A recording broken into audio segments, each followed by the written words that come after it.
relationships in part 2. ask us for intimacy, okay? Relationships drive us for commitment. We want to know everything about the other person. I think we're afraid that we're going to feel stuff and it's going to floor us.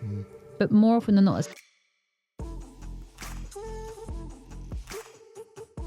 The next one's on leadership, and this wasn't actually someone we knew, so I don't know if she came from your page, but she was saying leadership roles I struggle with, particularly because of my experience and history with trauma. What advice would you give to leaders in their field having a traumatic background? So when I do like senior, I work very senior, like C-suite in corporate and executive. Yeah. And there's usually, I'm being very stereotypical, but generally speaking, you get two different sort of groups of leaders that come to you for coaching. And they're either always technically great or you wouldn't be in the job. So you're either an absolute dick and no one likes you, but you make money. So like they need to make them much more likable because this is awful and no one can work with you, but you make money. Otherwise you'd be out, let's be frank. You can't be awful and make no money because you wouldn't work there. So that's one type. Then the other type is someone who is technically fantastic, but probably hasn't got the impact. And for leadership, we need people to invest in us, follow us, feel confidence in us. But the most incredible leaders, the most impactful leaders, the people that had the biggest impact on my life were not necessarily like the ones that you might, not Goggins. You know, like I like the guy. I think he's amazing. But if I think about in my work, it were people that made it safe for me to fail.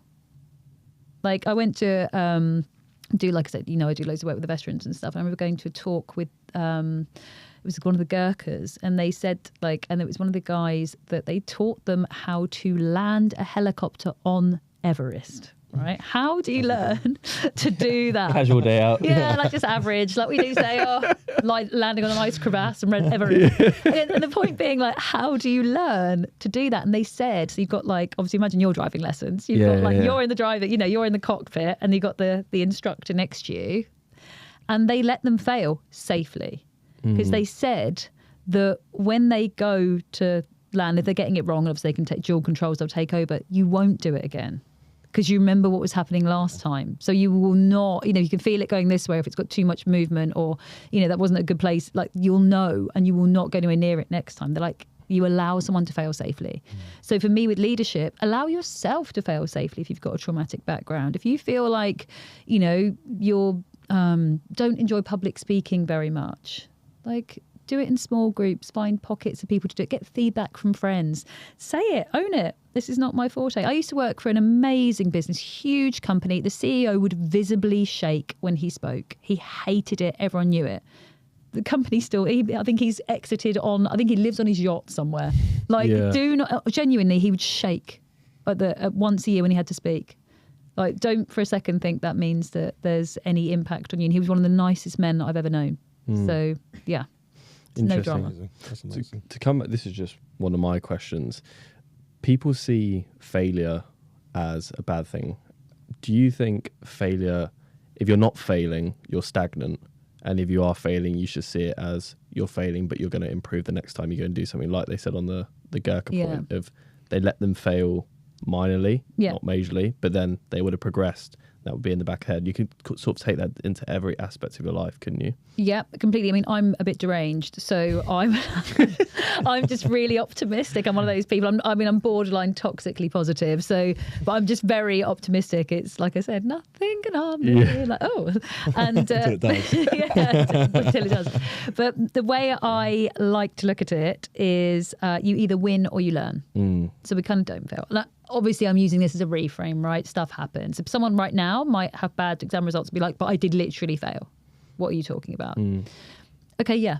There's nothing we can do about it right now, though, right? Like, we have to resit. So you either won, you either got the exam results you did, or the ones that you didn't, you have to learn. Like, what were the environmental factors that did not serve you in there? Like, what can you change for next time? What have you learned about yourself? Like, the own relationships. People are like, I wasted 3 years of my life. Did you, or did you learn? Yeah, what have you learned about yourself? Yeah, what have you taken from it? What were the experiences that you had? What were the things that you can take forward that were good? Because it probably wasn't completely shit. Or you wouldn't have been in it for that long. So, what are the things that you can take forward from that? maybe after a period of, whatever we need to do to process it out. But there were clearly some bits we can take forward. And then from that, what have you learned about yourself? Because some bits like, actually, do you know what? That really suited me about that person. I liked those elements. Don't like that bit. That clearly isn't good for me in long-term relationship, or I've changed. Take that forward. Completely agree. Next one is about burnout. We're going to get through these quickly. What would be your advice on dealing with burnout? Straight and simple question. Ask for help. Because if you are burnout is a place that you are sent. That's what I want to say to people. Okay. So you are sent there, because you haven't listened. And you know it. Start using no's everywhere you can. Strip the engine. Get rid of everything you think you should, in inverted commas, be doing, because that sent you to burnout. You've been shoulding all over yourself. So literally, no more shoulds. Get all the shoulds out. Strip the engine. Say no wherever you can.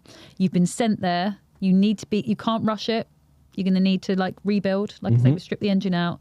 Look at what you're putting back in. Be really strong with your no's to make sure you're protecting yourself in that space. Ask for help. Awesome. Can I say the next one as well? Go for it, yeah. It's the exact same guy asked 2 questions. He said, what advice would you give for imposter syndrome, as the one afterwards? Blunt and straight to the point. I loved it. I love the question. Imposter syndrome. So in my view, and this is again sort of a developing hypothesis with all the writing I'm doing, your imposter syndrome, inner critic, call it what you want, is like policing your shame. It's like a guard of your shame. Your shame is it's disgusting, it's gross, it's creepy. The last thing I want is for you guys to see my shame or anyone else to see my shame, because you'll reject me because I'm so awful. So your inner critic is there. Like I said to you after the fawning, be more perfect. Be more perfect. People please, be more perfect. Be great. Don't fail. Don't let anyone see anything that's not shiny and brilliant and perfect about you. So that's the imposter. And use it again, be curious. What is that imposter trying to protect you from? The inner critic is a well-meaning friend that's got it wrong, imposter syndrome. Why do I feel I have to perform in this scenario? What is it? Is it me? That I'm not comfortable with myself, so I feel like I can't be authentic? There's some stuff that I don't like about me that I need to change? Or is this an environment that I'm in, work, a relationship, friendship, where I'm feeling like I need to perform an act? So be really curious about that. But your inner critic, the imposter, is trying to keep you safe. It's trying to stop you failing the only way it knows how. And it is the custodian of your comfort zone. It will keep you there because the comfort zone is the known. Okay. And the second you start pushing out of that, your inner critic and the imposter has a field day. There's 2 good bits of info there. One is look at what's going on in your life.